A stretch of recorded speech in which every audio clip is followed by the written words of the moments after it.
Hello, Real Life Church family. This is Pastor Dan. And today we're going to continue to talk about God's love. In 1 John chapter 3, verse 1, I want to read to you out of my iPhone here. John writes, "See how very much our Father loves us, for he calls us his children. And that is what we are. But the people who belong to this world don't recognize that we are God's children because they don't know him. Dear friends, we are already God's children. But he has not yet shown us what we will be like when Christ appears. But we do know that we will be like him, for we will see him as he really is." That's from the New Living Translation. You know what? So many times we don't understand God's love. We have been taught that we need to love God. That's what we've been talking about. But first and foremost, we need to know that God loves us. Without understanding the love of God, you can't see who you really are. You won't be able to recognize yourself.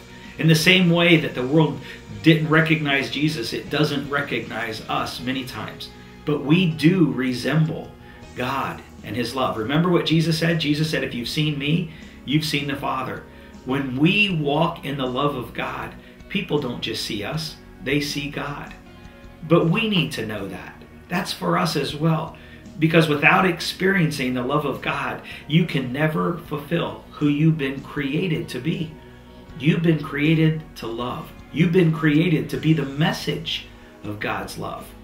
You are the messenger that proclaims to people the love of God. But it first needs to be for you. When you look at yourself in the mirror, do you see the love of God? This week I want you to think about it. What do the hands of God reveal to you? Do you see his love for you? We need to experience the love of God so that we can be the love of God and we can fulfill what God has created us to be.